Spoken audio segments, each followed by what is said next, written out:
And hello, everyone, and welcome back. I can actually say that this week instead of saying it prematurely in episode 1 to the Decompression Session. Wait, did you really say welcome back in episode 1? I did. I hate you so much. I did say welcome back in episode 1. But yeah, welcome back, everybody, to the Decompression Session, episode numero dos. And for our non-Spanish speaking folks, that's episode 2. I know it's hard to grasp. They sound so different. Right. But we think you can handle it. We're excited to have you back. Yes. Was a great first week, so thank you for everybody that tuned in to listen to the first iteration of the podcast. It was very nerve-wracking, I think, for both of us to put that out there. Yes, I am very much not the type of person who likes to put myself out there in public unless there is like a clear reason. And some of the comments and feedback that we got from that first episode, as well as some of the support we've seen on like GoFundMe and stuff like that, was just actually really cool. I think we're both pretty excited to find that there's some genuine interest in us doing this, so we're happy to be back for round 2. Indeed. And with that, we are now available on many streaming devices, so wherever you're listening, again, we got the goods. We do. Previously, we had dropped the first episode on YouTube. It's generally probably the first place that it'll go to. But as of right now, other than YouTube, we are available on Spotify, Apple Podcasts, SoundCloud, as well as Google Play Music. So there is plenty. Bruh, check out my SoundCloud, bruh. Yeah, check out the SoundCloud links. Download it, bro. But it's a great way to listen. You can just search Decompression Session on any of those platforms, and it will pull it up. And we're really excited to be out there. So now you have plenty of opportunity to listen to it, and the quality is pretty solid there. Mm-hmm. Got those good stream rates. Mm-hmm. That doesn't sound very technologically accurate, but it's fun to sound smart. Additionally, fun fact, you can also check us out, as I said last week, on Instagram at Decompression Session. On there is also a link to our Patreon. By request, we had some people ask if we had some, so kind of bouncing off of we actually, that was not our idea. No. I know a lot of people are all like, oh, watch me do this, check out my SoundCloud, check out my Patreon, but like we actually had people say, hey, we want to support the podcast, please start a Patreon. Indeed. So we did. Mm-hmm. It was actually a nice feeling. Yeah, so you can go on there and a couple of different tiers in there, and we don't expect much of anything on there as of right now. It's just hey, if you want to jump if you got a couple bucks floating around that you don't need, we'll take them. That's true. But we're not going to try to beg here. No. And as I say on the post in there, if you go to the post section of that Patreon page, once again, link is in the description of the Instagram page, or you can go to patreon.com/decompression session, and that will also take you to the Patreon page. There's a couple of really good opportunities for us here to do some really cool things, and having that Patreon page lets the fans kind of let us know. You can interact with us. All 12 of them. Yes. All 14 subscribers. Shout out to you 14 on YouTube. Dude, y'all are cool. Thank you. And the notification squad on YouTube as well. Do we have a notification squad? I keep bumping the mic. We're trying to start the notification squad. So, are we? Additionally, to bounce off that, when you're on YouTube, if you haven't subscribed yet, go ahead and subscribe. Go ahead and follow us on any of those platforms. We don't like plugging for that, but unfortunately, that's the way the YouTube algorithm works. Yes. If we don't get subscribers or likes, we just don't get seen. Yep. The search bar will not link to us. Nope. So. And the more likes we have on the out. page, too, the more likes we have per video, and the more subscribers we have, the better it is to help boost that algorithm, get us up to the top of the page so more people can see it. And once again, if you're enjoying the content, go ahead and share that out with your friends. Best way we can spread Help it us is get internally. Elon Musk. Yes. Help us. We're working on it. Mr. Elon Musk, if you ever are listening to this, I would love to talk to you. And not just because I watched you rip a fat joint. It was a blunt, actually. Was it's it? even better. Well, it was like mixed with tobacco, wasn't it? That's what a blunt is. A blunt is where you take cannabis and then you wrap it in like a tobacco leaf or a cigar wrap, or sometimes like you can use specific brands. Most common one is usually a backwoods. So yeah, that's what a blunt is. It's that combination there. Marijuana knowledge, everyone. I don't have it, so I do. Probably a little bit too much. That's all right. So kind of bouncing in, we were excited to I did get some feedback on last week's episode. It was good. People thought it was funny. So we're going to attempt to continue to try to be funny. No, don't try to be funny. That's how you ruin it. That's what SpongeBob did. After what was it? Season 4, I think. It's after season 3. Season 4 still had some funny shit, but it just, God, it was just the start of the downhill run. I can see that. I could see that. But We are going to try to narrow in some topics this week. We actually have kind of put down a list for once. Wow, pre-planning. We're kind of excited about it. We're going to dive into some fun things, kind of narrow in our focus a little bit, and hopefully you enjoy it. This week I'm also going to attempt, so don't quote me on it if it's not in there, but I'm going to try to do some podcasting or like the video notes. So you'll be able to skip around in this podcast on YouTube at least and be able to kind of see at what point in time different segments of our conversation start. So you're not limited to like, hey, I want to hear about this particular topic, but I don't want to have to sit through it. I'm not offended, by the way. Dude, it's a fucking like hour and a half plus podcast. If you don't want to sit through the entire thing, we get it. Right. It's great for working out though. If you're on the treadmill, it's a solid thing just to listen to while you're panting. Don't you want these soothing tones while you're doing your cardio? Right. You're doing great. Hey. You're doing great, man. Keep it up. Go ahead and bump that incline up a little. Just go for one more lap, man. That's all you gotta do. Just one more rep. Just one more rep. Last set. Come on, you can do it, man. One more. Come on. No, wait. Okay, I can tell you're struggling. Don't sacrifice form. Come on, it's okay. Shh. We're here for you, in all senses of the word. Yes. Once again, sexual but what we tension. are here for right now is those topics. Yes. And first and foremost on our minds, baby, has been the surprise Eminem album drop from last week, Kamikaze. Yes. Which I will be honest, I expected it to be awful because Revival was awful, Relapse and Recovery were awful, Relapse and Encore were awful, and then Recovery was just okay. Marshall Mathers LP2 kind of brought it up again a little bit, had some good shit. Revival dropped it back down. And then Eminem released Kamikaze last week as sort of an industry-wide diss album. And there's some weak tracks, but overall, it's the best stuff he's put out in years, by far.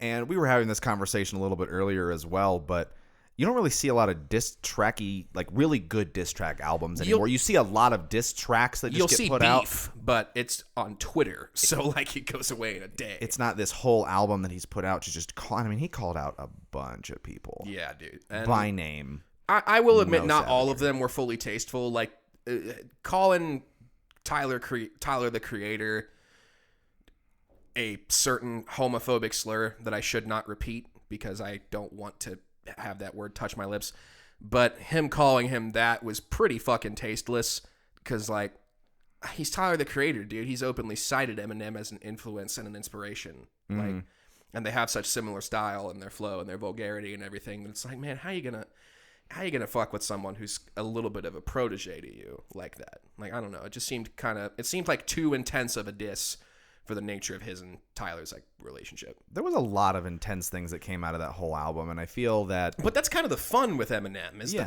It's like we don't like Eminem because he's a good person. You like him because he's controversial and he says demented shit that no one else would say. It's the spectacle of the depravity. It's the oh holy shit, like that actually came out of somebody's mouth, and now my kid's gonna hear it, and he's gonna be singing me Eminem for the rest of his life. Sorry, Mom.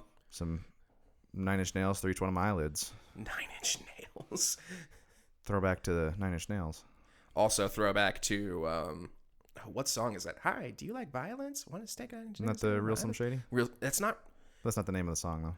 Yeah, no. I think it's My Name Is. Yes, My Name Is. Hi, my name is. Yeah. What? But the other interesting theory that we had kind of kicked around regarding this album too is that Eminem kind of took a step back after the absolute shit show that was Revival. Oh my god. I mean, I never thought I would like look at an album with Eminem on it and go, why the hell is Ed Sheeran on this album? I mean, like, Beyonce.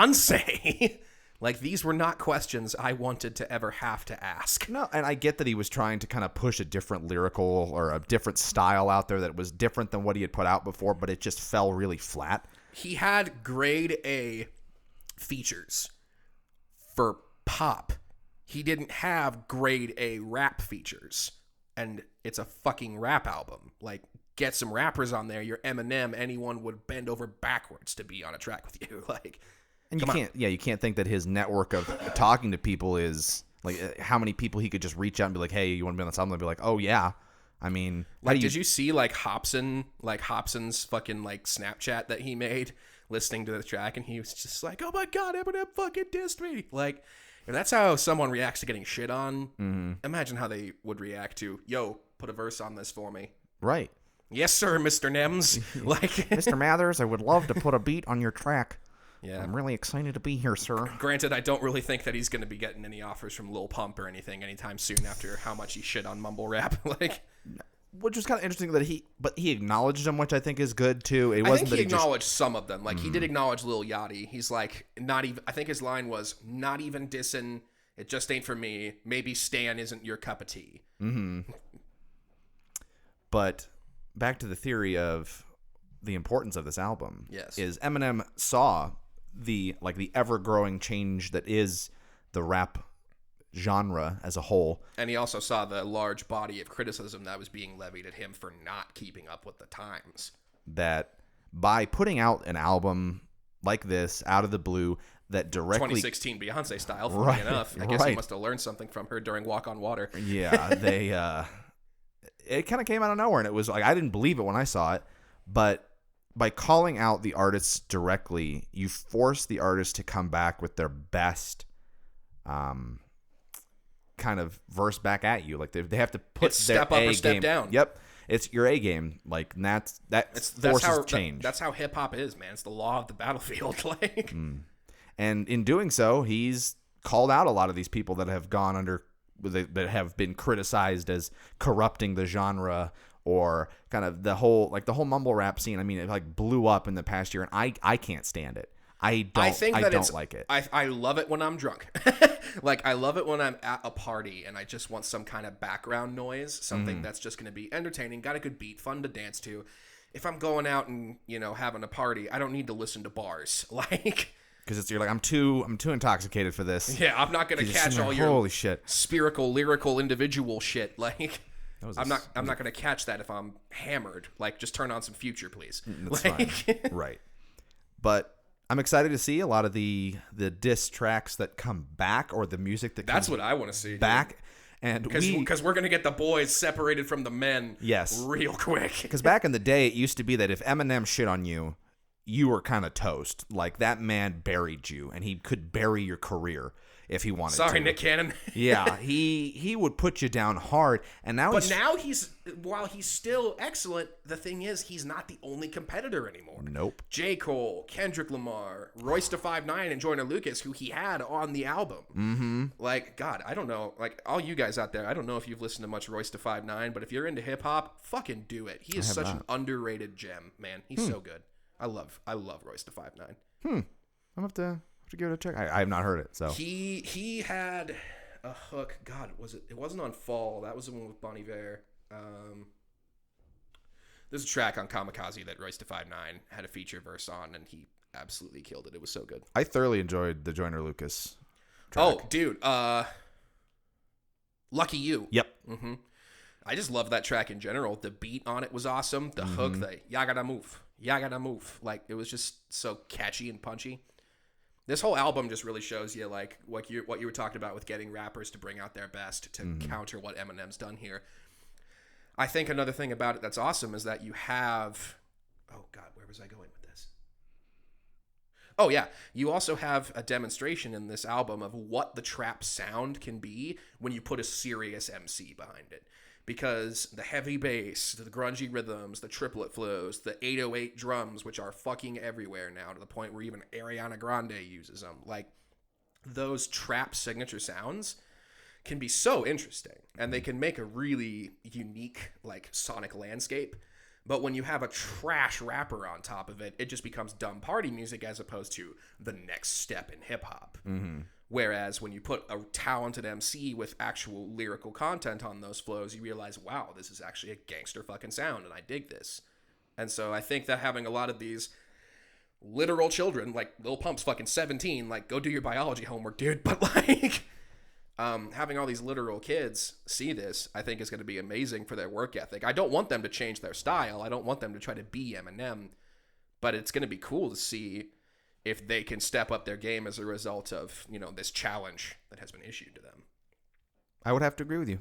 And based on the already released diss track that we listened to on the ride over here. God, Oh my god. Where I was never, I mean, I like Machine Gun Kelly and I had heard some of his music, but I didn't think he had the balls to actually do what it is he did. That Machine Gun Kelly, for those of you who don't know, is another hip hop artist, and he released a diss track against Eminem because Machine Gun Kelly was one of the major targets of Kamikaze's disses. And I don't know, dude. I think Eminem was kind of overreacting when he dissed him. Yeah. Because it was like a 6-year-old tweet. Yeah. But at the same time, the diss itself was juicy. So I still was into it. But then Machine Gun Kelly put out this counter diss track. And I never thought I'd genuinely say to myself, wow, Eminem got fucking murdered. But he did. And, like, he still hasn't put out a reply at the time of this recording. No, and we're thoroughly excited to see what that actually does look like when it comes out, because I cannot wait. The last line of that Machine Gun Kelly diss, which I will not spoil for y'all here, because anyone who knows the Eminem mythos a little bit would hear that line and have a very, very fun reaction that I don't want to take away from you. Mm-hmm. But after that last line, I feel like if Eminem doesn't absolutely slaughter Kelly, his diss career's over, because, like, Kelly brought it. Like... You know what else would be super interesting as a result of this, too, that I kind of just thought about? Well, what if instead of sending back a diss track, Eminem brought Machine Gun Kelly in and he was like, yo, dog, I'm dropping some fresh terminology there for you. Dog is still, that's a D-A-W-G. What is this, the 90s? And said, hey, let's do something. Let's collaborate on something. Let's put something together, because I acknowledge you as like that. Like was, that was like, some shit, man. Like if they just came to a truce and just put out this absolutely fire mixtape or some shit. Could you imagine? Like just like a, it like never a happened. 4-track Eminem's EP. a petty little bully. That's why he's fun. Mm-hmm. But if it did happen, I think it'd show a significant growth in his character and his career. It'd be interesting to see, because then that's another thing that changes. Then you change the game there too, or instead of I have to fire back this track right back at you, or I just try to savage you, roast you. I'm acknowledging the fact that you got some skill, dog. And Machine Gun Kelly, I feel like would be open to that too, because he straight up said, he's like, yo, let's talk about it. Mm-hmm. Obviously that was meant to be more of a challenge, but he did say, let's talk. And he's acknowledged the fact that Eminem is one of his idols, and that I think there's a line in there we're talking about where your idols become rivals. He samples an Eminem line from one of Eminem's previous tracks where he says, never let your idols become your rivals, or something like that. Mm-hmm. And yeah, I mean, dude, like, that's the thing, is like a lot of these people who are inevitably going to wind up dissing Eminem as a result of this album, he hasn't had the most consistent career, but in the stuff that he has put out that has been good, like, Marshall Mathers LP, LP2, Eminem Show, fuck me, that's probably his best album. Yeah, but is. Like, the stuff that he has put out and the sheer rate at which he's sold, he is one of the greatest of all time. So, like, if you want to step to that, you gotta bring your A game. And, like, I don't know. I think it'll just be cool to watch, because right now hip hop had a really boring summer, dude. Like, not very much happened. The most exciting part about the hip hop summer was the Drake and Pusha T beef, which was, that was just an unabated slaughter, dude. Pusha T did unspeakable things to Drake. Did you hear about all that? I did. God. And I thoroughly enjoyed Drake, but I come with the terms of, I think Drake I enjoy Drake from that kind of weird sad boy neo guy vibe, but like as a rapper, he's not always very consistent, and some of his stuff is very uninspired, but like when he's on, he's fun to listen to. Like, there were some banger tracks off of Scorpion. Like, I haven't heard any of Scorpion. You haven't? If I'm being honest. It's good. The last album I heard was that is it Views? No, it was the Grime album he did. Okay. Because I'm a big fan of Grime. I love UK hip hop. Skepta's the fucking bomb. But yeah, I think there was just so much sheer content in what Drake put out with Scorpion that it was okay, but quantity is not better than quality. Well, and that was exactly what I think it was. Like, you could have cut that track list down in half, because I mean, it's like a double album. I think there's like 16 tracks on the album. That's entirely too much. I don't want to listen to 16 tracks of fucking Drake. Yeah.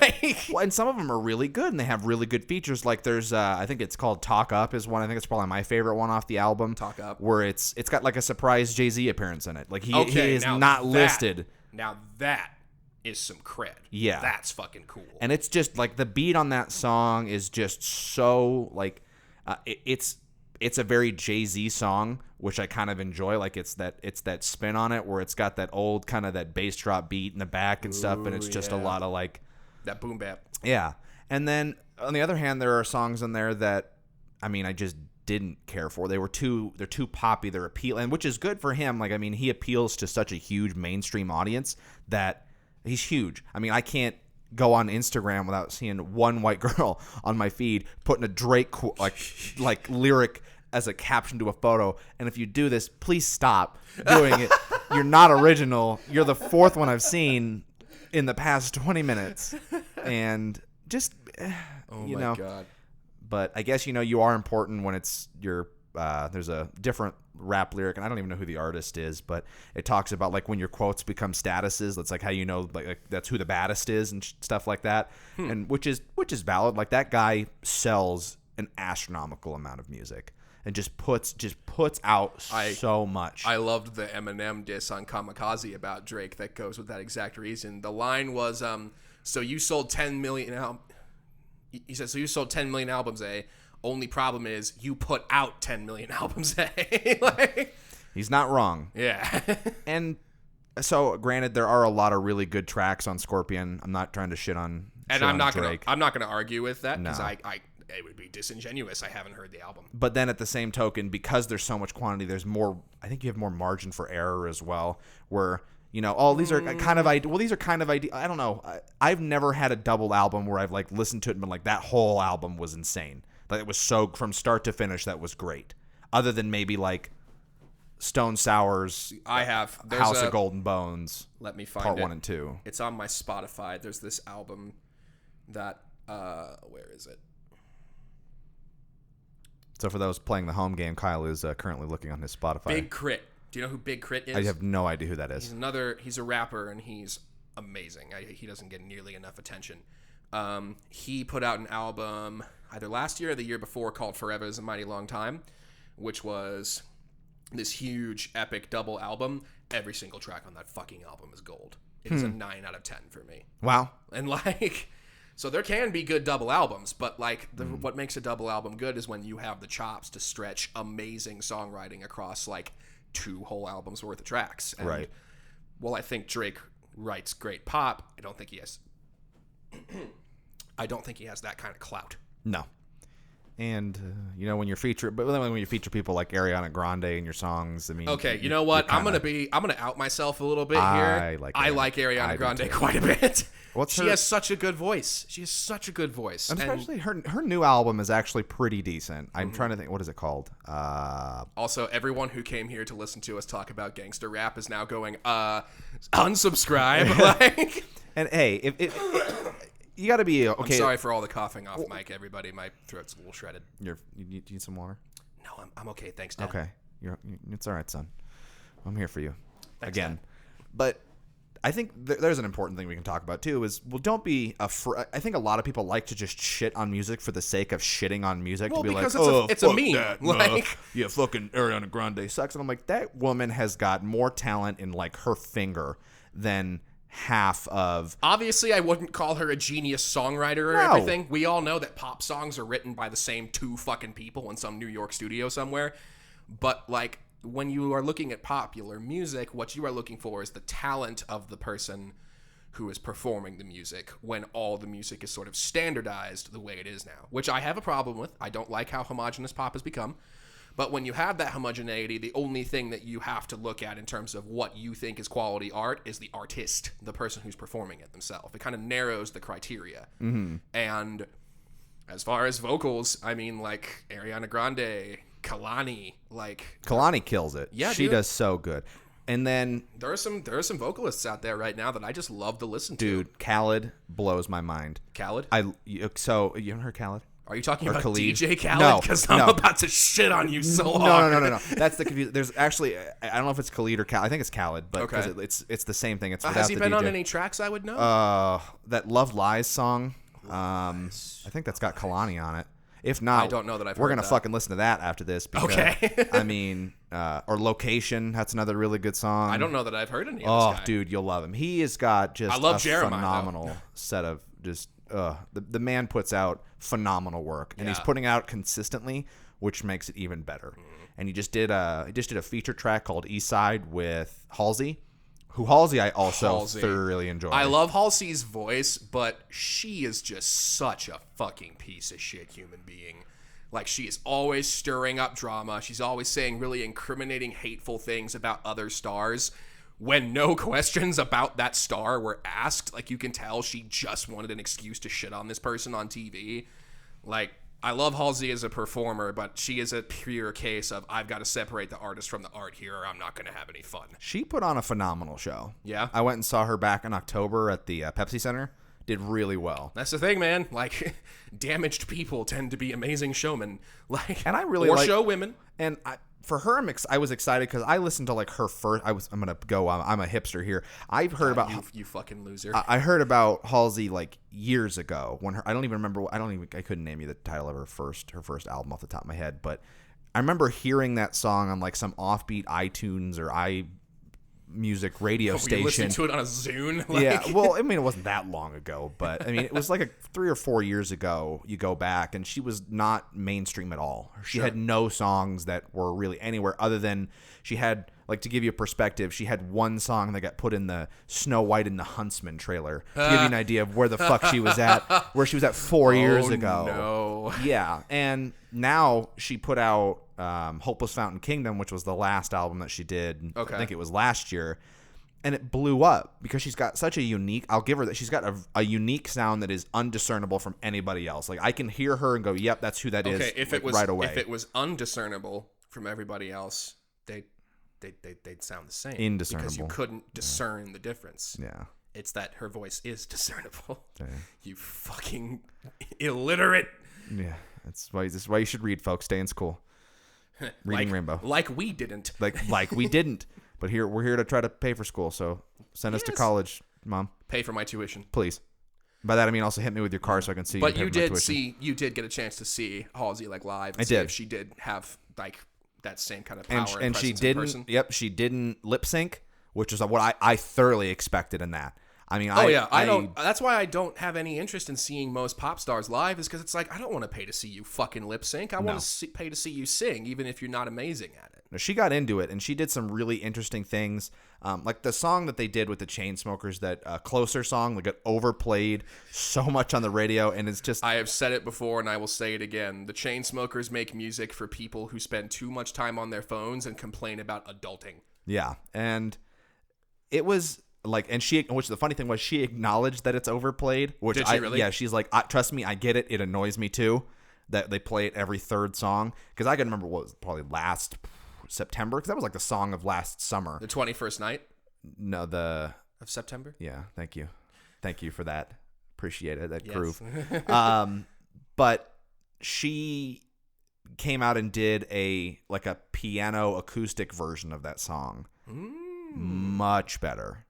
Why that doesn't exist in some recorded place form somewhere, I have no idea. There's a lot of songs like that I wish existed, and like the people that did kind of off stripped covers. Back acoustic, or even more sensitive version. Things that get performed live. That, I mean, I guess you can save those for your live shows, and that's what makes going to live shows interesting. But I mean, the prime example I can look at is, do you remember a couple of years ago when you and I stumbled across when Disturbed and Breaking Benjamin did the cover of Walk? And by Pantera. Yes. Yes. And it was nowhere to be God. found on, like, the only place you could watch it was like that YouTube fucking video. YouTube, yeah. Yeah, like, which admittedly was very well recorded. Yes, it was. But if you Disturbed, David Draymond, I'm talking directly to you here, sir. David, we met at your concert in Colorado Springs in 2016. Yeah, 2016.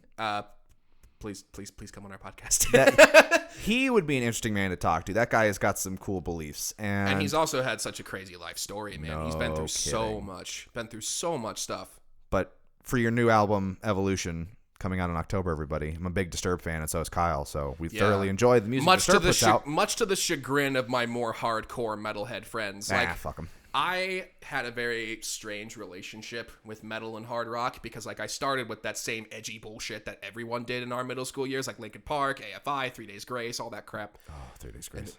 God, dude, remember how good they were for like one album? But then, but then like I started hanging out with my current friend group, and we lived together at the apartment, and like they got me into so much heavier metal. And the thing is, like when you listen to stuff like a 3 Days Grace or a Linkin Park, you're listening to it because it's edgy. You're listening to it because it's the cutting edge of like brutal, excessive sound. And like most people, you know, that was some of the most extreme or weird or angsty shit they'd heard. And so that was why I gravitated to it. And then I started hearing, you know, Meshuggah, Metallica, Anthrax, you know. That's some shit. Like, yeah. I just got into like Swedish technical black death metal. And like once you've gotten that far down the rabbit hole, stuff like a Linkin Park or something like that, it just feels so trite. It just feels so childish and teenage, and you can't get into it anymore. Mm-hmm. But the thing is, I don't feel that way about Disturbed. I feel like Disturbed has the AC/DC effect as opposed to the Nickelback effect. They have a formula. They have a sound that is very much consistent, if not always the same. But the thing is, that sound is a lot of fun.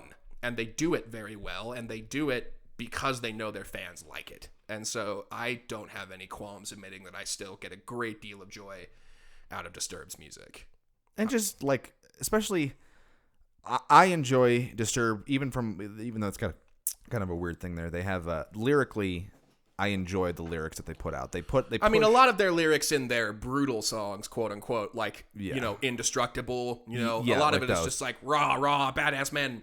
Yeah. But then when you have songs like Another Way to Die and stuff like that, where it's talking about like climate change and things like that. I remember when that song came out at the time. It was like a little bit controversial. Yeah, people were kind of hesitant to give it a go, and they were like, well it's because as much as I hate to say it, a lot of Disturbed's crowd is the redneck metal crowd. Yeah. And these are not the most socially conscious people. Like, and same with like you remember the audience in that concert. Like, yes, I do remember the audience in that concert. The 50-year-old woman that tried to take my spot on the rail. Dude, that was just a bad move. Like, bitch, I will end you. I will cut you. I just can't believe that we were on the fucking rail, dude. Like, no, and to give context to this conversation, Kyle and I went and saw Disturbed back in 2016.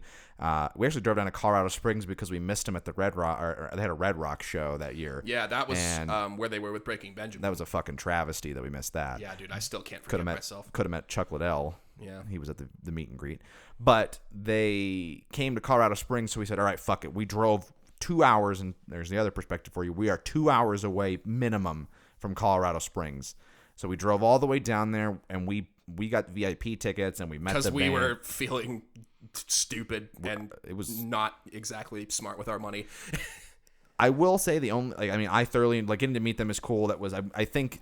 Oh, no, I'm not saying I dislike the experience at all. I'm just saying that doesn't make it a responsible financial choice. No, it's okay. But the people that just went and saw Bruno Mars last night at the Pepsi Center, I heard paid like $500 a ticket for nosebleed seats. Yeah, thank God we don't fucking do that. No, right? And that was a conversation I had last night. And again, $500 to nosebleeds to watch him fucking lip sync. No, can't, like, what is the point? Somebody posted a picture of it on their Snapchat, and they're sitting next to a lady who's got fucking binoculars.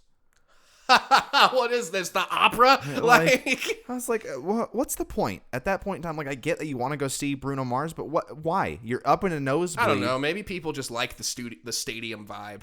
Well, like, $500 is insane. I think that's how much those Taylor Swift tickets were, too, when she came to the Invesco Field, and people paid all that money to, like, well, first of all, Invesco Field's not the greatest for performances anyway. I don't know that I've been. The only show I've ever been there, it was really good when I went. I went and saw Metallica there when they were here last year. Oh yeah, you told me that concert was fucking fresh. Oh, that was the most fire show I've ever been to. That was probably hands down best concert. Didn't you and Laura go? Yes, we did. That's awesome. We did. That's and awesome. We were pretty far back, but even then, like, the stage was so huge that you could see it from anywhere. And I mean, dude, like, Chris Hetfield he's a fucking consummate showman, consummate performer. You know that wherever they go, it doesn't matter how back you are, you're going to get a very animated performance. It's like, did you ever see Green Day live? No. I have seen Green Day live. Is it twice or 3 times? I think it's twice. They came to Denver a couple times. Once at the Pepsi Center, once at Fiddler's Green. I saw them at both shows. Okay. During the 21st Century Breakdown tour in like 2009. Woo. When it was still socially acceptable to like Green Day because they hadn't put out 4 albums of trash. But God, dude, Revolution Radio and Uno Dos Tres just break my heart. Green Day's just gone so far down the shit, but that's not relevant to the conversation. We'll come back to that. The shows that I saw them at, especially the one at Fiddler's Green, man, he was running all over the fucking stage. He was doing crazy performance. He was pulling people up to sing songs. Like, he gave some chick his guitar because she was an amazing singer. And, wow. He gets it, you know? He gets how to keep a show's energy going and on him and on the band. And he shares that attention with the band. He's always calling out Mike Dirnt, Trey Cool, and all them and being like, yo, these guys are fucking sick. Which I really respect when an artist who's especially the front man makes sure that all members of the group are getting recognized for the work that they do. Because a lot of artists don't really pay enough attention to the fact that it is a shared responsibility. You want to pull this mic a little bit closer into your face? I can do that. Yeah. There you go. Thank you. Sure. Thank you. Yeah, I don't know, dude. I feel like the obsession with frontmen and lead singers and pop stars can make music a less collaborative thing than it is. Agreed. They tend to put more because that's people try to associate a lot of times the singer with the band, and that's not always because they're the face, you know. Which, and coming from my personal experiences, is a lot of the times, yes, like when 3 Days Grace came out, 3 Days Grace was recognizable because of Adam Gontier's voice and their sound and the edgy emo vibe that they had in their music videos. And I thought like that was what made 3 Days great. Like when you heard his voice, that was what made 3 Days Grace. And it was like that he was all the band was. And then he left the band and did his own thing. And I think his other band is called like Saint Asonia. That sounds so like faux gothic, and it's not good. It's just not. I don't like it. It doesn't sound like together they made 3 Days Grace, because now 3 Days Grace is a different lead singer from My Darkest Days, and I can't stand their sound either. Like, yeah, it's got the guitar and the sound that I remember, but without Adam's voice to pair them together, that band is neither of those people are as good as they could be. Or like they're less than the sum of their parts. Wasn't that what happened to Rage Against the Machine too? Like the lead singer for Rage Against the Machine split off and tried to do his own thing. Yes, I thought he did.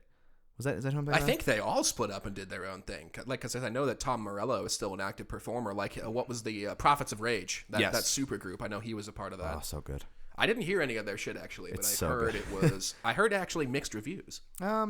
If you enjoy the sound of Rage Against the Machine, it's good. I take it not from a perspective of like trying to make it that, which I think a lot of people tried to do, where they went, oh well, because you have the Rage Against the Machine name on you that you have to be exactly like them, and they you fucking don't. Yeah, and and it's kind of a modern-y take on it, which I kind of enjoy. Yeah, I'd love to hear Killing in the Name style music for the 2018 age. That sounds like an interesting concept. Because Rage Against the Machine is a band that no matter what I'm feeling, I can put them on and have a good time. Fucking time. Yeah, yes. Dude. Like, oh my God, I could put on Bomb Track and hear Tom Morello's riffs and be like in the pit of depression, and I'd still be headbanging. Like, there are days when I'm on my way to work and I am like thoroughly not happy that I'm on my way to work. Again, shout out to those people at work listening to this. Dude, keep it up. We fucking love you guys. Or put on some Bulls on Parade and you'll feel a little bit better. Bulls on Parade's another good one. Or Killing in the Name of, or I mean, just the whole that I don't know, and I can't put my finger on why. Like, Rage Against the Machine is one of those bands that I can, no matter what, I've never like put them on. I'm like, I'm not really feeling this right now. They have pure aggression without theatricality.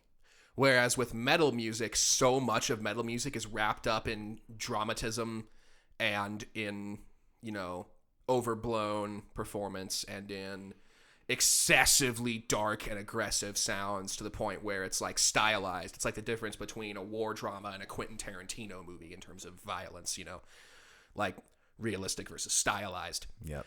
And with Rage Against the Machine's sound, with how brutal and aggressive it is, it's also just got this weird cobbled together vibe, like Tom Morello's Frankenstein put together from 6 fucking instruments guitar, and Zach De La Rocha's like hugely powerful screams and growls without it having to be like, oh, like he just sounds like a pissed off guy screaming his brains out.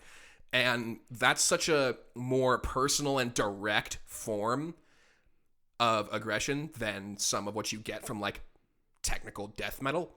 So I think that it's more accessible. Not to mention it's got some of that hip hop funky vibe to it. Like they've got some grooves, they've got some jams. And then you pump that in with this political message of theirs, of this angry fucking youth that like almost anyone can get behind. And I think you just got this formula for a sound that like is still relevant and imitated in some circles of rock to this day. And nobody has really been able to capture that sound, I don't feel like. And I don't think they should. No. I think that they should try to use it to create something new, as opposed to being Greta Van fucking Fleet, and let's just see how much we can sound like Led Zeppelin before people start asking questions. Good point. Like That's a very That's good all point. Greta Van Fleet is Led Zeppelin's B-sides. Like, I'm thoroughly enjoying this musical talk, Kyle. yeah, fuck. You want to make this a like all-time music podcast? I wouldn't say no. We can just keep going. I was gonna touch on some Space Force stuff, but I feel like let's do Space Force next week. Oh, just fuck. Oh, but it's Space Force. It's so that's dumb. like- It's so fun. But you gotta. Okay, yeah, you're right. We got to build some suspense. We gotta So tune in next week. I think next week. tune we're in doing next week for Force. Space Force. and space in general. Mr. Neil deGrasse Tyson, if you want to come Neil, help us dude, out. I don't know if I want Neil deGrasse Tyson on here. He's kind of a controversial figure at this point because he's just become the publicity though. the publicity. Yeah, true. He's just, I don't know, dude. I used to love him because he used to be, so all about the science and so willing to communicate with people and so willing to educate. And now he's just become a salty, edgy, neo-atheist Twitter troll and just like shitting on everyone and everything that people love about science fiction and pop culture science. And it's like, dude, don't you get that this is how people get interested in what you do? Don't you get that this more accessible version of your craft is how other people get turned on to science, and then suddenly they want to start making Amazon Kindles because they saw holograms in the Matrix in the 90s? Like, you got to quit being such a punk. True. And I totally get where he comes from when he does it. I think it's like fun He's for him. just a scientific purist, and he also is a bit of a punk. So like, And he likes poking fun at people and doing Yeah. that kind of thing, which is cool. But if there's a line, but if it was in good fun, that'd Yeah. be one thing. But you can tell he's doing it because he thinks he's smarter than you, which in a lot of cases he absolutely fucking is. He's much smarter than I am. But yeah, That man would talk me into a corner. Oh yeah, no, he's Mostly because he wouldn't let me talk. significantly more intelligent than you and I combined. But like, Like four of us. It's like four of us fitting him. God, And not in a dirty way. God, man, why you always gotta take it to just the worst places? Like, You gotta keep it interesting sometime, I guess, right? Like, oh man. But I'm sorry. I feel like I am doing a hell of a lot more talking than I did last week because That's good. the music shit just gets me so hyped. I don't want to let me know if I'm dominating the conversation too much because I enjoy it. Like, you have a lot of perspective on music that I don't get because I listen to the same stuff I've always been listening to. Mm-hmm. And I get my new stuff from whatever Anthony Fantano was bitching about on YouTube and whatever I find on Reddit. So, like, you have much more access to public and, like, popular music knowledge than I do. and I think that comes from the fact that growing up, I narrowed in my focus a lot. Mm-hmm. I was not open. Circles back to last week's conversation about I wasn't open-minded to a lot of things. And so I would just shit on people's music for the sake of shitting on people's music. Dude, because like sometimes I'm just convinced that when you and I were kids, we were secretly the same person. I think we are. Like- We're like the Olsen twins. There's not two Olsen twins. There's just one Olsen twin that moves very fast back and forth. It's the conspiracy theory. We're gonna spread that one. So everybody out there, in case you're curious, there is no Mary Kate and Ashley Olsen. It is just one Olsen twin moving very rapidly. Okay, back well and then forth who the into fuck two. is Elizabeth Olsen and what's she doing She's here? a legitimate Olsen. She's the second Olsen. Is she just like the forgotten child? She's the only one that matters now. Oh my god, ain't that the truth? Yeah, thank you, Scarlet Witch. What do the Olsen twins do now? Didn't they start Coke. like a clothing?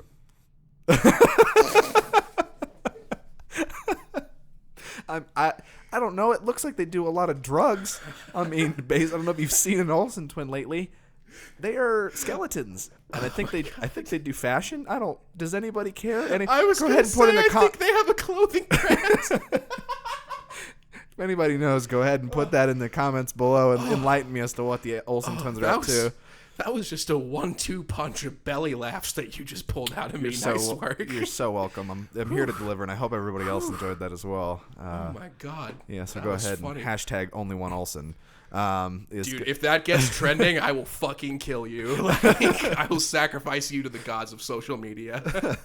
But back to the the talking about the music, because I mean, I was very narrowed in from when I was young. My brother. Let me guess, classic rock?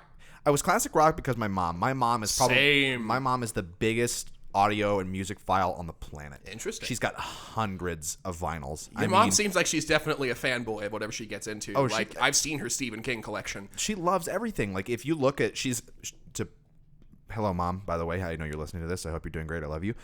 But she's got an old school iPod, and that thing has so much music on it. She has to unload it and reload it with songs when she wants to cycle in like Christmas music, because she just has so much music on this iPod that it's insane. Dude, that's like my fucking father. Like, and she just gets it. I mean, you can put on any song, I mean, other than modern stuff now, we'll cap it off at probably like the 1990s. Is I think when she really... Okay, that's good enough. There was some good shit in the 90s. Yeah, when she kind of stopped really like caring as much. I mean, she still listens to a lot of things nowadays, but I mean, her collection from like the 80s, the 70s, the 60s. I mean, just... I feel like that's how you and I are going to be in like 30 years. We're going to know the shit we like by that point when we're like 50 plus. We're going to know what we want. We're not going to need to be keeping up with the new movements in music. Like, you know, we're just listening to what we like. And there's still plenty of things that she keeps up with and she enjoys. Like, she really likes... Like, she loves Adele, but I guess who really doesn't love it? I mean, doesn't for fuck's love sake, Adele. man. Like, oh my... You want to talk about another crazy voice. Holy shit. Yeah. Or... And so she keeps up with it, but I didn't have the broad music site that she did, because she listened to a lot, and I kind of shut it out because I got a lot of my musical taste from my brother.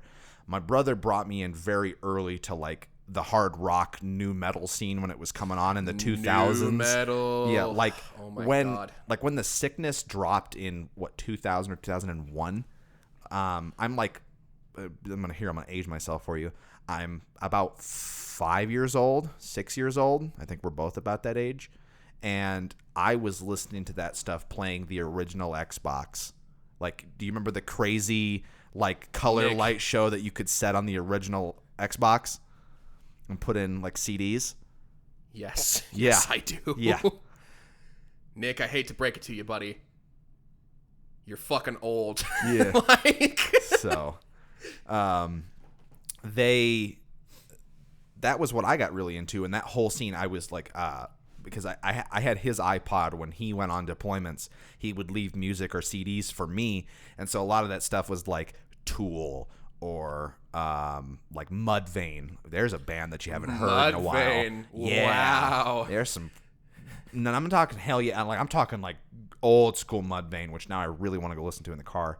But that was where I got my musical taste from, and he had the same kind of view that I did, where he kind of liked it because he was in that edgy. That was the thing to do back then. Yeah, that's what I'm talking about, dude. Edgy was cool for a while there when the emo and goth war was happening. The angst wars claimed many lives. And so it was easy to shit on everybody else's musical choices. Oh, you like My Chemical Romance? Fuck you. It's for babies. You like fucking 30 Seconds to Mars? Go fuck yourself. Okay, like, I don't even want to hear that, even in joke form. Don't you fuck with 30 Seconds I to love Mars 30 in my Seconds presence. to Mars. I love Dude, them so The much. Kill, one of the best tracks I've one heard. of the best tracks out of that alt metal movement. I just saw them in concert a couple of weeks ago. I was supposed to see them in concert with Linkin Park when they were on the Carnivores tour, but Chester fucking broke his leg. Oh, no. Yeah. Oh, no. That was like 2015, 2016. Wow. It was a while ago. We just saw them at Big Gig, Channel 93.3 here in Colorado. They have an alternative rock radio station, and Nice. they put on this big venue every year called Big Gig. So this year it was like... I think you told me about yes. this. So it's 30 Seconds to Mars was the headline band. They had Walk the Moon. Walk the Moon. My friend Valerie would have loved that. They killed it. They seem like one of those groups that would just have great energy. They're fun. Because like Shut Up and Dance is such a fun track. Here's another song for you. Like they have a song called Headphones, which it sounds really weird when it starts out, but about halfway through the song, they start to kick on that Rage Against the Machine vibe on it. And it's just, it's interesting. And when they played it live, it was even fucking crazier. I mean, I was going nuts over this song because they were just crushing this sound. And they have such an interesting like dynamic. They were fun. And that's what I enjoy about alternative rock nowadays, is that it's just fun and interesting. It's something that you can listen to, and I'm not like, doesn't make me... It's starting to get borderline ska in places. You know, just that, like, what was... I don't remember the name of the song. I couldn't care less about the name. The marry that girl, marry her anyway, marry that. Oh, the one that was super popular, like yeah. That song had a lot of ska elements to it in terms of the flow and like that kind of stoner rock vibe to it. And I feel like that same energy is coming into a lot of places in rock, which is interesting because like ska had some cool shit when it wasn't being music that is the taste, sound, and smell of a 13-year-old being told he gets extra chicken nuggets. Like, Jesus. That's what ska boils down to in a lot of places. I'm just like, wow, this is trash.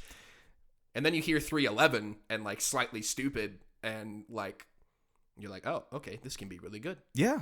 And something about alternative music that because it's labeled alternative, I think it lets people have a little bit more creative freedom where they don't feel like they're genre locked. You can get weird with it. You can. And that's the thing. Then you can just go, oh, that didn't work. Fuck it. We'll just go on and do something else. I'm not held to, oh, well, you're a hard rock band and all of a sudden you're doing this weird alternative style that doesn't fit your format. So fuck you. Like, but they're just stupid fun. Jukebox the Ghost was another one. I think I played them for you. You did. Yeah. I liked them quite a bit, honestly. They were just fun. They got up there. They had a piano and shit. And they have this, their new album, it's called Off to the Races, I think is what it's called. Interesting. Yeah. Interesting name. It's got a very Queen sound to the whole album. And I love Queen. They play, like I said, at the concert, they finished out their set with Bohemian Rhapsody. And that's a ballsy move to do that. Like when you come out there and go, hey, we'll probably like, we hope you enjoy this cover, and they put it out there, and they crushed Bohemian Rhapsody. Like, did they really? They did so good. Let me ask you this: you are typically a very positive critic. Yes. You always look for more things to like than to dislike, generally speaking. So tell me, as Nick, the more objective critic, did they kill that song? I thought they did really well. Okay. They carried it. I believe you. They didn't try to put a new age spin on it and make it dumb. They I don't want to hear 808s on fucking Bohemian Rhapsody. The guitar, because there's only 3 of them in the band, and the guitarist killed the riffs that he needed to. The piano player, their lead singer, was just, I mean, he played it out perfectly. He hit the notes that he needed to hit. They had just a great ensemble together but sound. How were the vocals? They synced well. Like the operatic sections of that song, they were all in sync, which they needed to be. But just remember that it's hard Yes. for me to be objective about someone stepping up to a pair of pipes like Freddie Mercury's. And you take it for the grain of salt that it is, that where you go, that will never be Freddie Mercury because no one will ever be Freddie Mercury. That man was... I don't know, dude. Adam Lambert got pretty fucking close when he was on tour with him, but... that's true. That's just because he's Adam Lambert. That's true. He's a freak of nature. But they did a really... And they owned it. That was the other thing, too. They weren't, like, not confident in what they were doing. They got up to the plate... They played the song, and everybody had a good time doing it. And that was all that mattered. So much so that every year they do a show called Hollow Queen, which is their Halloween show, where they come out, and they are in Denver this year for Hollow Queen. Do they just do a Queen cover band concert? They do. Holy shit, that sounds fire. They come out, because the lead singer's got a pretty thick beard. And please tell me it's not a neck beard. No, it's like a scruffy real guy beard. Okay, good. But I can respect this man. So they come out. So it's on November 1st this year. If anybody wants tickets, I think tickets are still available, and they're not expensive. I think they're like $15. They're really, I mean, great band to see. They're fun. So they come out and they do an entire Jukebox the Ghost set. They come out for an intermission. During the intermission, he shaves off his beard to only the Freddie Mercury mustache. And then comes back out, and they all come out in Queen costume and do an entire set of Queen. You fucking what, mate? Yeah. Yeah. That's some commitment. Yeah. And I'm super excited. They're in New York, Los Angeles, and Denver this year. So, so maybe we should go to that. You know, I got tickets already, boy. Ooh, fuck! You're 3 steps ahead. Laura and I were on it this year. Yeah. Well, because we were so excited when they announced that at their show that I went and looked it up, and it was like, oh, it's in Philadelphia. It's usually like an East Coast city. But they kind of going back to my train of thought here because I just totally lost it again. Off a cliff again, part 2 weeks in a row. Dude, okay, church train lines needs to have some serious consumer investigations. Yes. Like, you guys have killed a lot of passengers. Just a lot. Just in the snacks too. Feed there the are children other to the train of snacks. thought lines that I can purchase tickets from, sir. I'm not obligated to use your business. That's you probably shouldn't. It is very, very inconsiderate of your children to put them on this respect train. life. Don't choose Nick. Yeah. You'll probably die. That's most of my life summed up. Nick Church Incorporated. You'll probably die. KYS. KY. But you will. But they were only playing on the East Coast, and then this year they were like, "Oh, we're going to announce our Hollow Queen tour stuff," and they were like, "We're coming to Denver," and I was like, "Oh, okay." Just like this. It's one of those things, and that's the one thing I do enjoy about concerts is when you see that a band that you like is coming to concert. That's such a good feeling. Well, I think it's a very dangerous feeling for me because now I have to think to myself, oh, okay, I got to go see these guys. Am I about to find out that they should have just stayed as a studio band? Or am I going to find out that they're good live?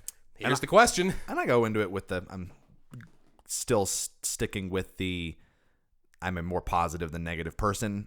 I have a tendency to go into it with a very good open mind about what I think they're going to sound like. And I don't think there's ever been an instance where I went to see a band and I was disappointed by how they sounded live. Okay, that's a lie. Mastodon did not enjoy Mastodon. Yeah. Now, see, that's kind of a disappointing one for me to hear because fucking Leviathan's one of my favorite albums. Yeah. I love Mastodon. I think they sounded great, but when they got up there and the part about doing a live show is when you get up in front of a live audience, you need to not just play your music and like get off the stage because you got to interact, you got to have energy, you got to have fun. These people if they wanted to just hear your music, I'll listen they'd to have it in the car. smoked a bowl and stayed at home and listened to the fucking album. Like it's Mastodon, it's stoner metal. These people came out here to interact with you and your music. That's so not cool. And that's like when Sia went to Germany and like had that 50-minute concert with no fan interaction and all the Germans just fucking booed her. Like you got to interact with your fans. They're there to see you. Yeah, when you don't acknowledge that they're there, people don't feel like it's a relatable experience. It's just disrespectful. And that was what I got when we saw them is they just played back to back to back, and they played so continuously, and there was such a flow to their work when they were playing that they had no break for interaction in the middle. Yeah. And so it was hard to discern when they were switching from song to song, which is incredibly annoying. Yeah, because you want to know what songs from the set you like that you can go home and add to a playlist because otherwise later. I'm like, I don't know, because especially not being the biggest Mastodon fan, like, or knowledgeable about their music. Yeah. They got up there and they started playing halfway, and people got pissed. I'll bet they did. I'll bet they fucking did. And people booed. And they got so pissed off that people booed at them that they finished their set early and walked off. Yeah. And that's some shit. The only other band that I've said that like I don't understand quitting when you get heckled in a performance, man. You got to heckle them back. This is like the one time where you're allowed to talk shit to a disrespectful fan. Like Bill Burr does that in his stand-up, and it kills me. You just like you're there to have fun, and there's people there that are going to be no matter what you do. There's always going to be a fucking sourpuss. Yeah, like, somebody's going to be pissed off. But them and Korn.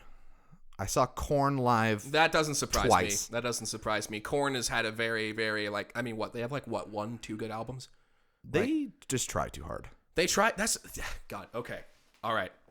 I'm gonna have to commandeer this conversation chain for a second. Go for because it. you just touched on something that resonates with me very, Go for it. Yes. very deeply. Yes. Because you and I both loved that alternative rock, emo rock, new metal sound of the early 2000s. We both kind of grew up on it a little bit. Mm-hmm.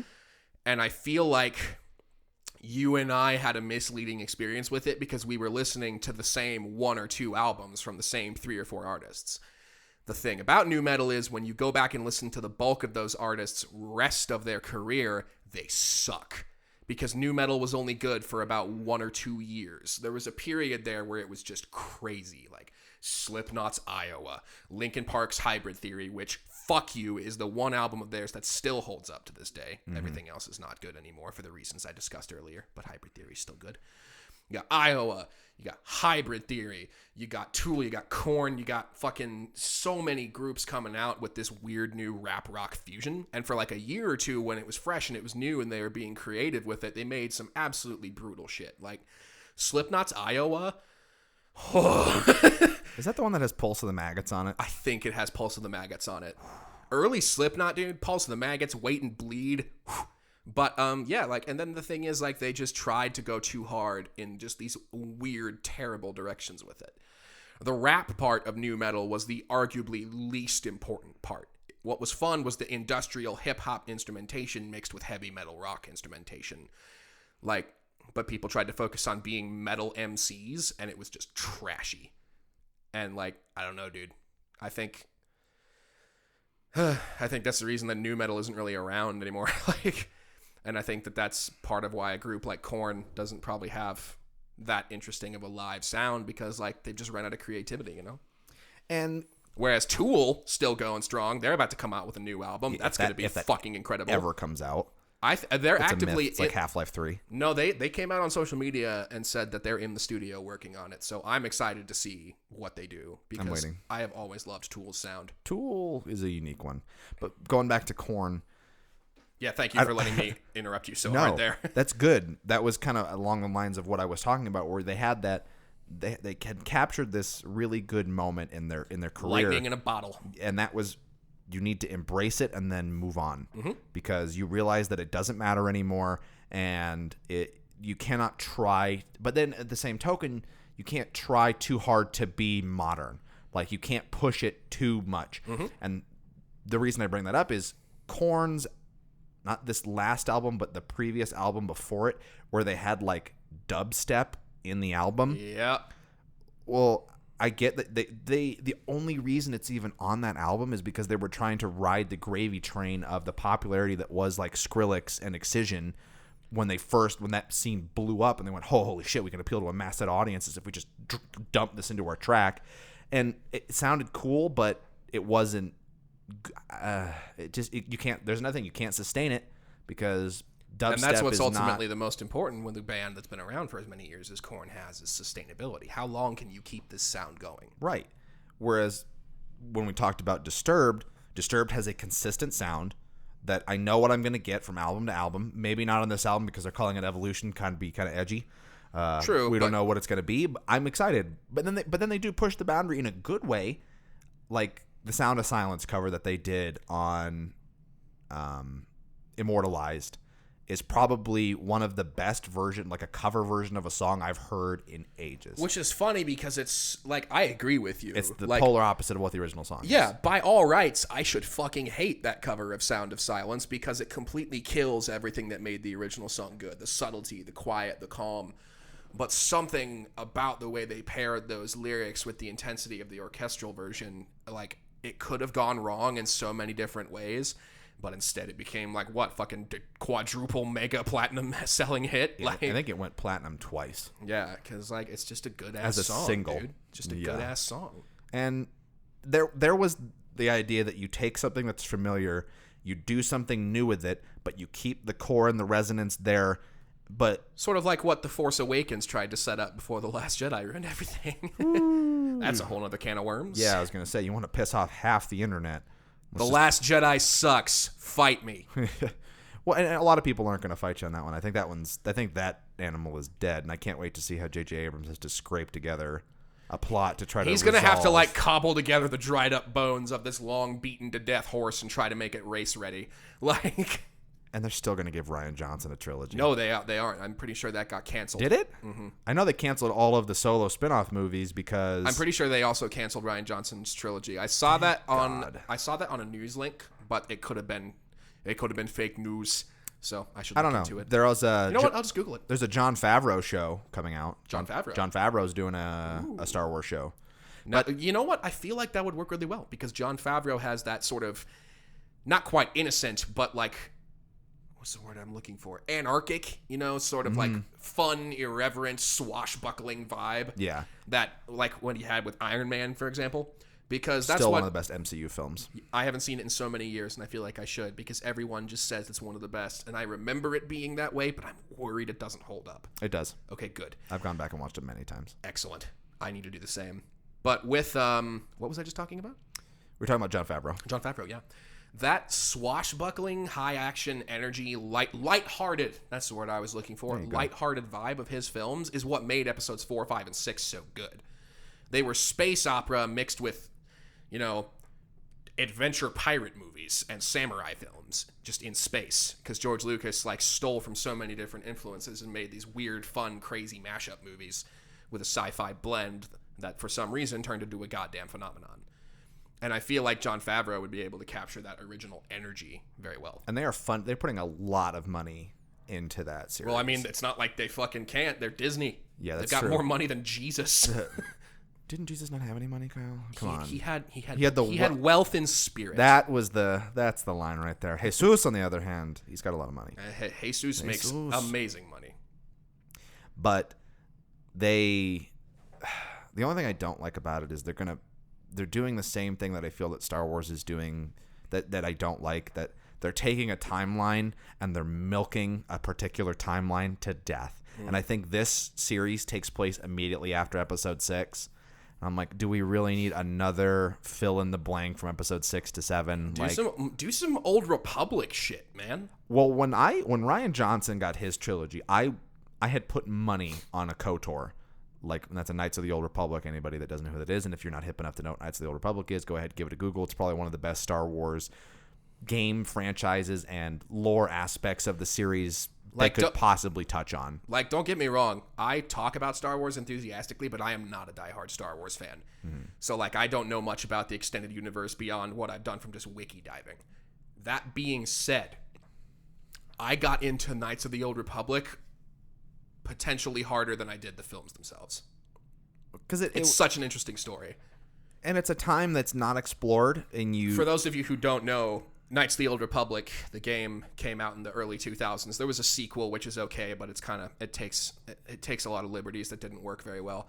But the first Knights of the Old Republic was an amazing game, and it takes place 4,000 years before the events of 4, 5, and 6. So you get to see the history of the galaxy, the history of the Jedi, the Republic, like what the Sith used to be and why everyone's suddenly scared shitless of them in 1, 2, 3, 4, 5, 6.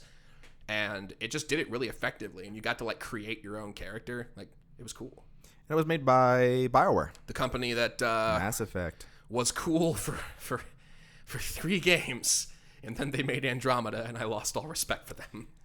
Andromeda's an interesting, because I think of all game franchises that hold a near and dear place in my heart, Mass Effect is probably my number one. Mass Effect, hands down, consumed my life for a while there. I will put Mass Effect 2 at probably the top of my game list every time I have to make it, because I'm gonna get weird.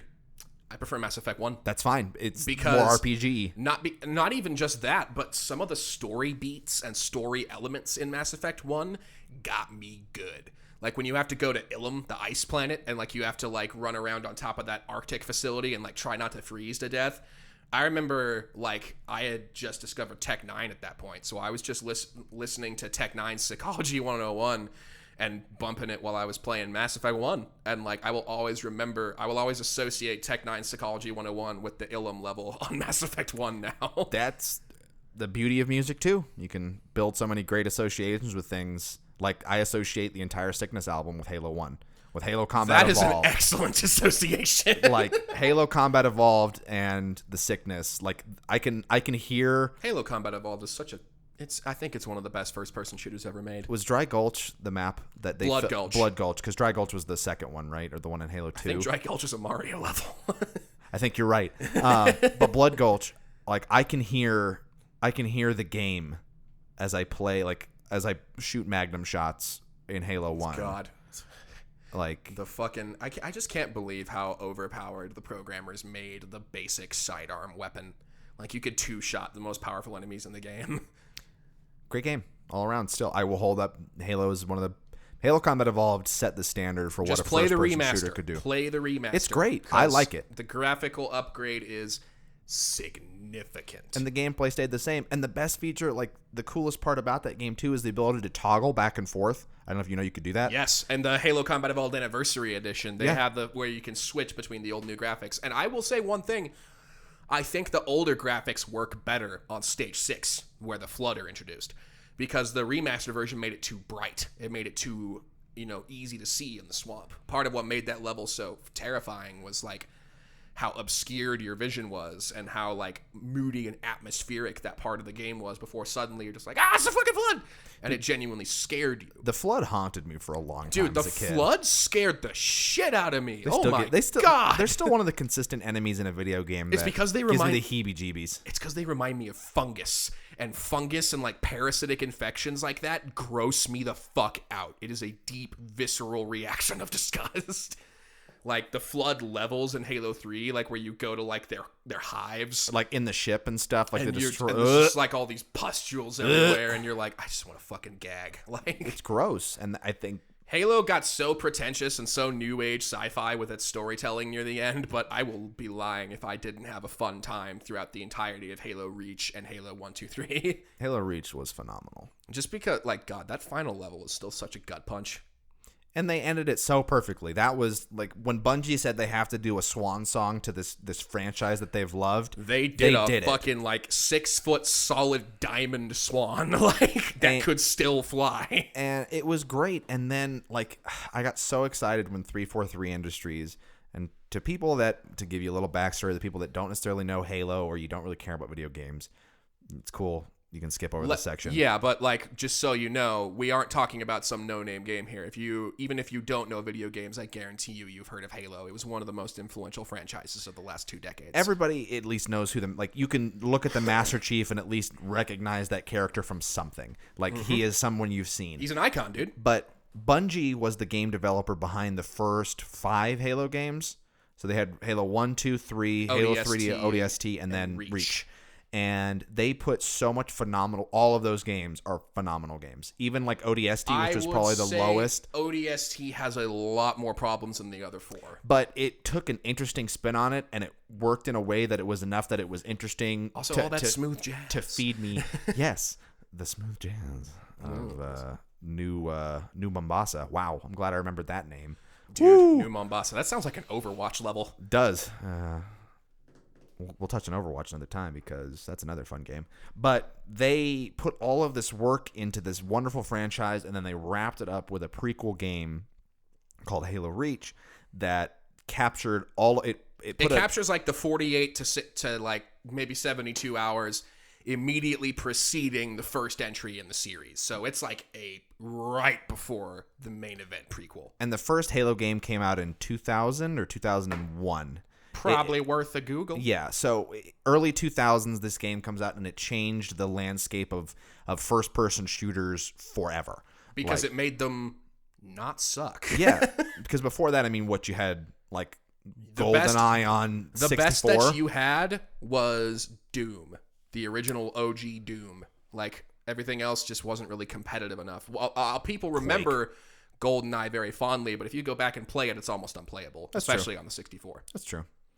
But they put together this wonderful kind of tied together package. What was it? Is it 2001? November 15th, 2001. Oh, cool. So we're coming up. I'll bet that game had a lot of post 9/11 controversy. I bet too. I was too young to remember that at the time, but looking back with that release date, I'll bet that game ran into some shit. Yeah, I think a lot of things ran into some shit at that time, especially if you had anything that flew, like remotely tied into any aspect of your narrative. We got to ban Dragon Ball Z. They're gonna fly into buildings. Well, did you see the whole thing? And see, this is the fun part about these podcasts is we're just totally splitting off a train of thought here. But dude, how freaking long have we been talking now? We are at an hour and 13 minutes. Wow, we're doing good. We are doing good. But Lilo and Stitch, when Lilo and Stitch came out, I only saw that movie one time. Yeah. The only reason I know this is because I saw it online and I saw the deleted scene that was supposed to be in the film. There's a part from the Lilo and Stitch movie where the alien is flying his spaceship through their town, like through the city. Mm-hmm. In the original theatrical version that was supposed to be released, it's a plane, like an actual like jumbo jet like aircraft that they're weaving in and out of buildings. The alien's plane. Yeah. So he obviously stole this plane somehow. Yes, and he's weaving in and out of buildings and stuff, and they had to change it after to be like an alien spaceship because it was too sensitive to have it be the plane. So if you ever want to look that up, you can go on YouTube and just look up like Lilo and Stitch plane controversy or something. I think that'll probably pull it up. People will get offended about the strangest things. Well, I think that was... I could understand if they had slipped in a 9/11 reference somewhere, but if you literally are going to get censored by, get offended by the sight of a plane, I hope that you were somehow like, I don't know. I hope that you can rationalize that successfully in your head, because I fucking can't. I think it was just such a traumatic experience for people that everybody was just really culturally sensitive to, and I'm sure that that's things. I'm sure that that's correct. And like the problem is that while I can imagine how that kind of fear must feel, where even the sight of an airplane would make you uncomfortable. Yeah. You know, all I can do is imagine it and try to sympathize and empathize, because I didn't live through that. I was like, what, 5 years old when 9/11 happened? Like, I just, you know, Yeah. I mean, the anniversary of the attack is in 3 days from the time of this recording, and it's like, it's strange that it was an event that left such a lasting cultural impact on America and the American people, but I just don't really know very much about it. It was just from a time where I had so little awareness of the world. Yeah, you have no idea what it is until you can't understand the magnitude of an event like that until you go back and look at it now from like I got a little bit of context when I was in New York. One of my music teachers was speaking on the subject, and he said that when you were downtown in New York, you know, a ways away from the side of the towers for days after, the smell of burning skin would still come wafting up through the entirety of the city. Yeah. And I remember he told me that, and I was just like, God, how do you come back from that? Like, how do you go back to living a normal life after you've smelled the smell of your friends and neighbors being burned alive in a terrorist attack? Like, yeah, it's some, and that's the spirit of, that's the will of people, but that to come back and to bounce back in such a way that it fundamentally changed. I mean, it changes a lot of things. Traumatic events like that have a huge impact on. I mean, 9/11 completely re-altered the way that a lot of storytelling, that a lot of cinema, that a lot of video games, especially action-based films. Mm-hmm. There was such a post 9/11 violence scare. I do remember that, because like, I was that kid watching all those violent shows like Dragon Ball Z, Mobile Suit Gundam, you know, all those shows that like felt like you shouldn't be watching them because they were designed for kids from a different culture with different expectations of what those kids would be ready for by the point in life where they'd be watching these shows. Mm-hmm. And like, I remember there was such a scare around those shows in the early 2000s because people were like, oh, we can't be showing all this violence to kids. And that was the only thing from it I remember, was just like my parents getting really edgy and freaking out about those shows because they were like, oh, what are we doing to our son? And like, they didn't get the fact that it's like giant robots with laser swords isn't gonna make me want to blow up buildings. Yeah, like, we could spend an entire episode talking about the controversy, the moral panics that is people trying to associate violent behavior with violence in media. And yeah, I would be willing to associate it with violence and desensitization in news. That's a real thing. That's a real thing, yeah, but for sure.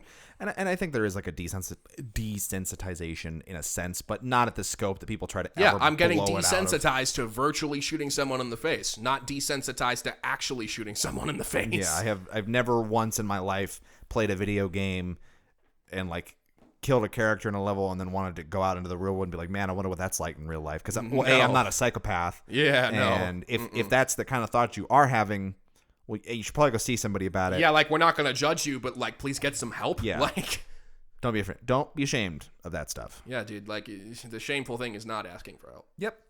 And there's a lot of good things that I think have come out of video games that kind of help people more than hinder people. Yeah. And a lot of people that don't play them, especially kind of the older audience that was never brought up in that age, well, like they remember is the Mortal Kombat controversy of like being in an arcade and being able to just pull someone's spine out for 25 cents. Like. Yeah, like it doesn't. Parents listening to this, if your kids are playing violent video games, I was playing Halo Combat Evolved at the age of like 5. Okay. I'm going to be a little bit of a devil's advocate here. Yep. The majority of the combat in Halo Combat Evolved revolves around shooting big blue monsters, technicolor bleeding aliens. Yes. Whereas like, I would not want my 5-year-old playing Call of Duty Black Ops. Like, you know. I think I didn't. My first Call of Duty game was Call of Duty 3. Call of Duty 3? Call of Duty 2006? 3, I don't remember at all, but I remember my brother and I played so much Call of Duty 2. Call of Duty 2 is the shit. Its campaign was long. There's a lot of good stuff. Call of Duty That was the one you where still it's hold like, a near place to my heart. Yeah, I remember where they came from, and I loved those early games, but now they're just trying so hard. They're trying so hard to be Halo and Fortnite, and that I'm just not really interested anymore. But did you see the trailer for their Battle Royale mode? I can't say that I did, no. It's actually looks pretty decent, I will say. Well, just remember, I just don't really play very many online games. That's fair. You know? And I'm probably the more online-y gamer of the two. Yeah, I'm more of a single-player story focus, where you definitely are more of the multiplayer competitive focus. Well, but see... But we both love games that are in the opposite person's wheelhouse. And that's what kind of coming back to our conversation earlier about that's why Mass Effect 2, or Mass Effect as a whole, I think that's my favorite game. I prefer to not have to interact with people on the internet. I am the same way. So that's why I thoroughly enjoy like single-player video games. Yeah, dude. And you get to immerse yourself in this world and these characters and this like style of play that it just is so much more fascinating than if I had a bunch of bumblefucks in the room too, like trying to teabag everything. Yeah, OG Kegster 67 is not the most compelling character that I've ever met. Dank Meme 69, get out of here. Smoke weed every day. I'm playing God of War, not Halo.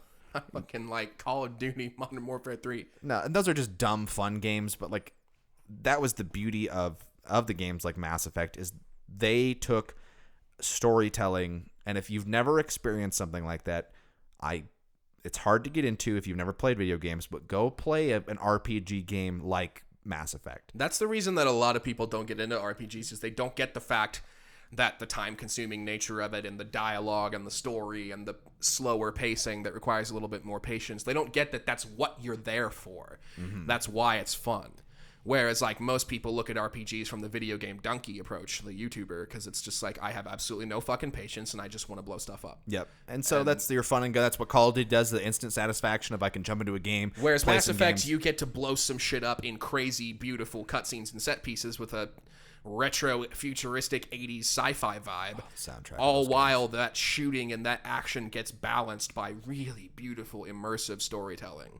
And it's in a medium that is so different than a film. Mm-hmm. If you've never played a video game in that manner and experienced the story, cinematic gaming, because it takes a whole nother level of it where you're in control of the immersion. You are the center of it and you drive the story. And especially in games like those RPGs where you are determinate in the story as well, giving you background on the game, you choose the outcomes of a lot of the crucial story aspects of the game, because you're playing a military, like a space military commander in this game, and like your choices can get your party actually real life, they're not coming back, killed. Mm-hmm. Like characters can permanently die and never be seen again, and like their plot threads will be like unresolved, and like other characters will be heartbroken and wonder where they've gone. Like it gets kind of fucked up in places, honestly. And Mass Effect 2 captured that better than any game I'd ever seen.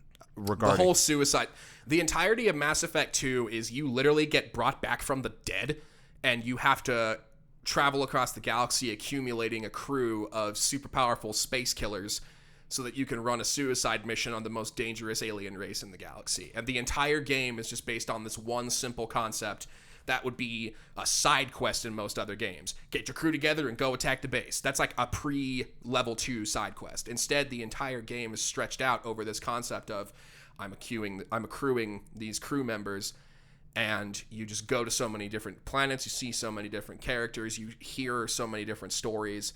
Like I would not be exaggerating if I said that Mass Effect as a series helped me be a little bit of a better person.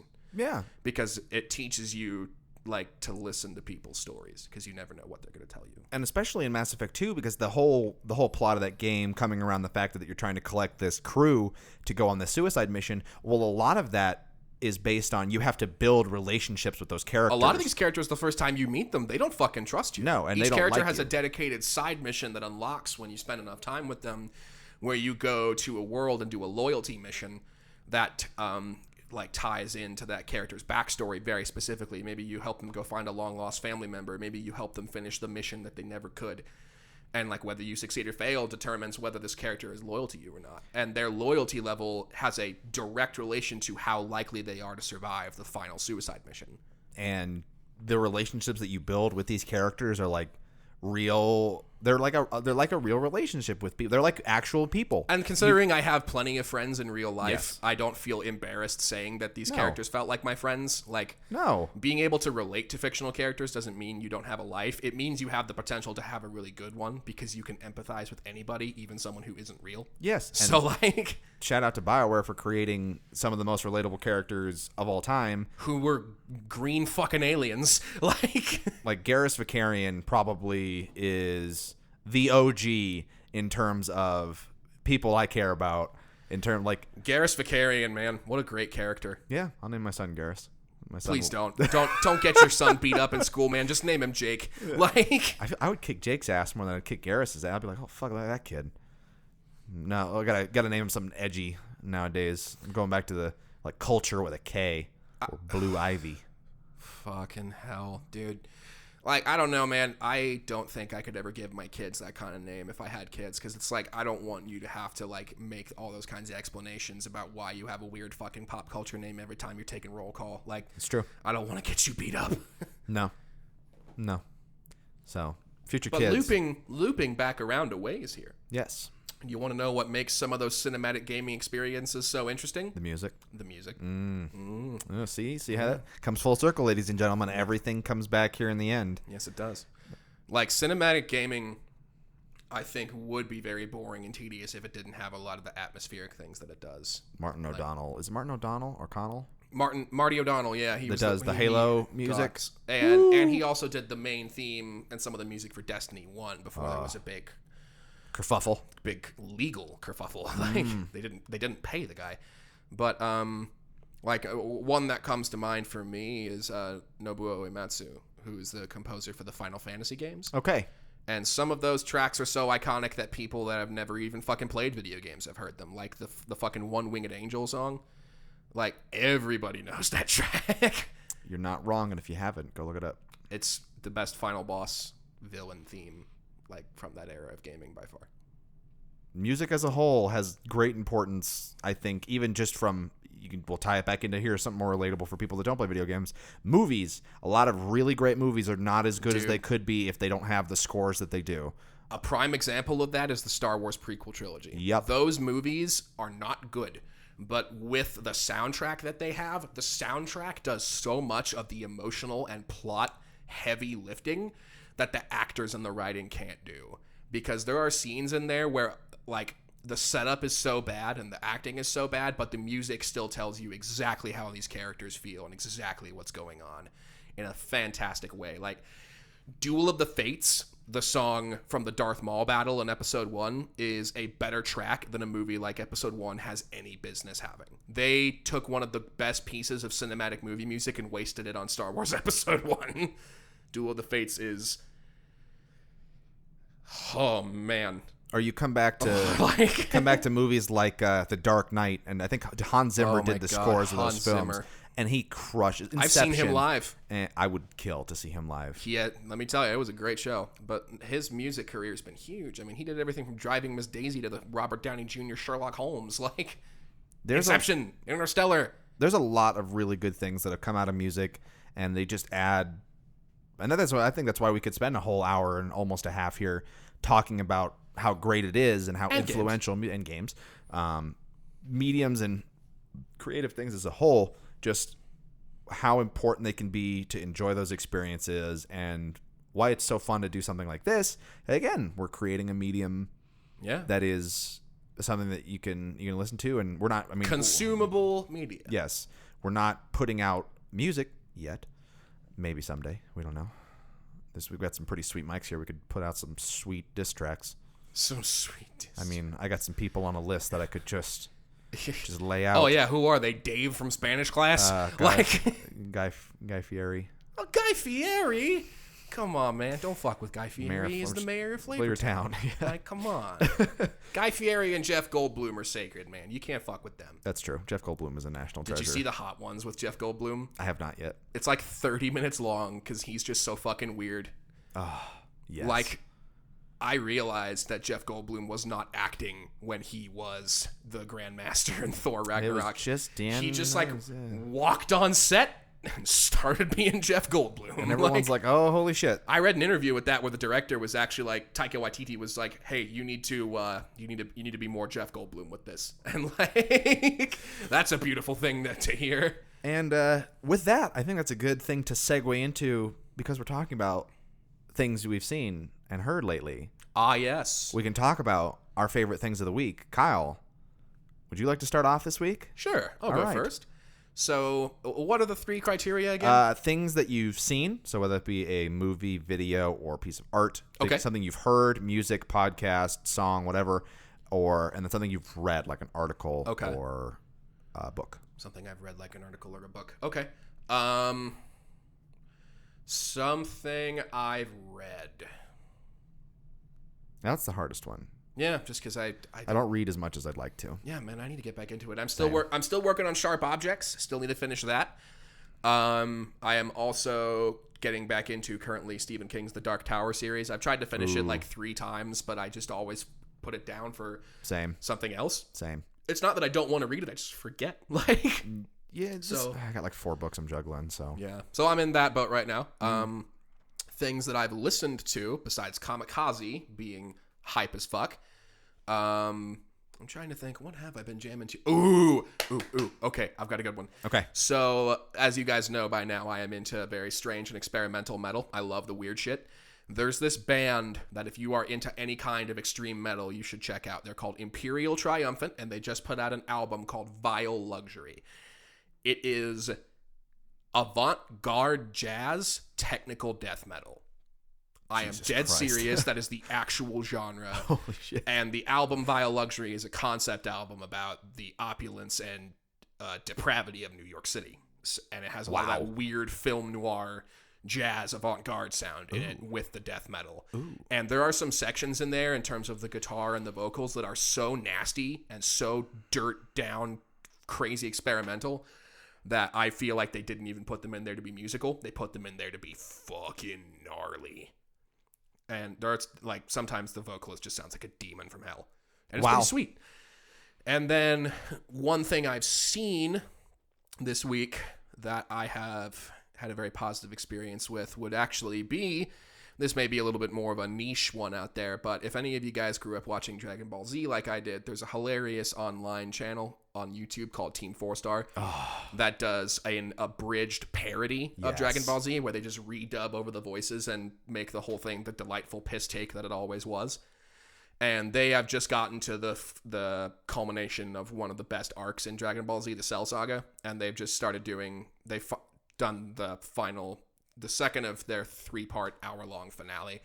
Wow. That part 2 just dropped, and it is... The Cell games? Yeah, the Cell games. And it is both hysterical and in some places weirdly professionally made in a way that matches the tone of the show quite well. So if you ever if you're looking to throw the nostalgia goggles on a little bit, go check out Team 4-Star because they are ceaselessly entertaining. All right. So I guess bouncing over to me, things I have seen this week that are pretty good. There is a really interesting video online. It's kind of an older video, but I went back and I rewatched it this week because I found it so interesting, and I think, Kyle, you would really enjoy this as well. There is a YouTube creator by the name of Dan Mace. He is a South African filmmaker, and he created an entire, I don't know the exact name of the video, but if you go to Dan Mace on YouTube, he created because he lives in New York. He's moved from South Africa to New York to do more filmmaking. And one of the things that he hates the most about that city is the noise pollution. And so he actually just took a camera and a microphone and walked from one end of, I think of Manhattan to the other, and recorded sounds and took the sounds and collaborated with a music artist and made an entire track based only on the sounds that he heard while walking through New York City. Yeah. It's good. What? Yeah. It's really, and it's the filmmaking on it is phenomenal. Dan Mace as a creator is amazing. He comes from he's one of Casey Neistat's friends. That's how they met in South Africa, because that's where his wife's from. But yeah, the dude puts out phenomenal content on his page. Like, I mean, he does a weekly show. I think they just finished up his first season of his show on YouTube, and he crushes it. His editing, the whole 9 yards. I will recommend that channel, Forward and Backward Brew, and that's where that word brew comes from. It's South African for friend. So I actually did not know that. Yeah, so BRU, that's brew. pretty sweet. So that can kind of be a watch. Something I've heard this week, other than Eminem's Kamikaze album, which has just straight killed it. This is a tough one, but going back, I have you heard that goddamn Machine Gun Kelly diss track. I did hear Rap Devil from Machine Gun Kelly. That is also a phenomenal thing. You should go watch that one or listen to that. And then kind of coming back, because we spent so much time talking about Jukebox of Ghost and how good they are, I guess we'll plug some Jukebox of Ghost in there. There's some really good songs off their new album, Off to the Races, you can go check out. They have Everybody's Lonely is one that everybody's heard quite a lot, so I'd look at that one. Or I would look at something like Diane is really good, or Kickstarted. That one's very Queenish, so I'd look at that.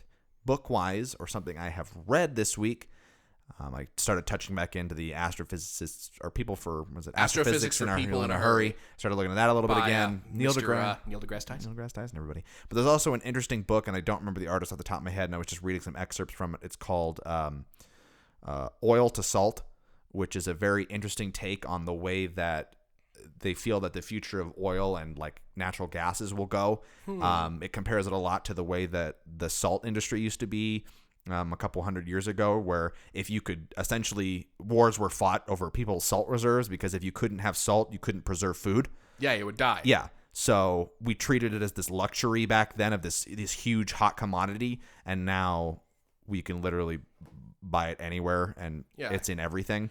There's a great scene like that in Attack on Titan. There's a scene where two of the characters have found a book that contains like the old history of the world before like all the information got covered up, and they're like looking at the ocean, and they're like, it's like a body of water that covers the whole earth, and it's full of salt. And some character's like, dude, it's full of salt? No way. The merchants would like steal all of it. Like, that's how salt used to be. It used to be gold.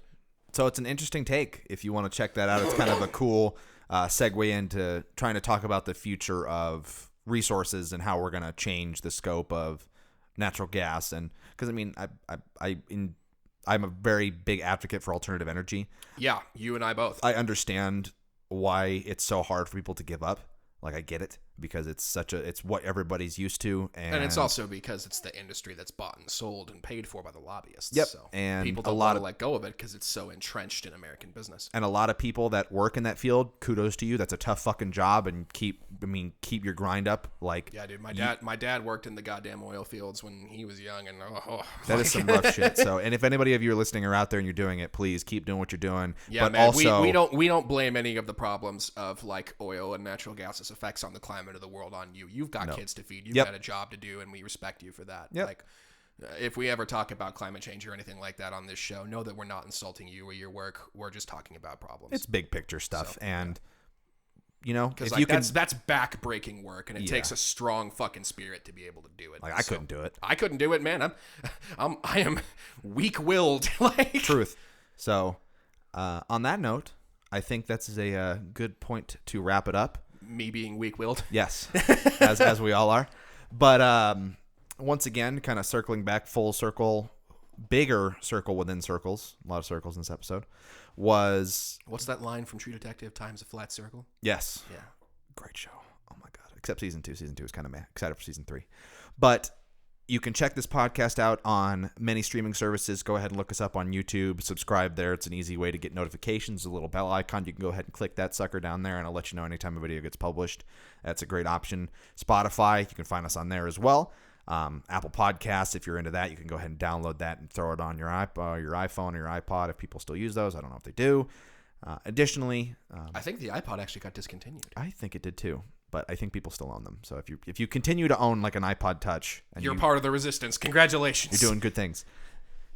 Go ahead and look us up on any of those sites. Please continue to recommend us.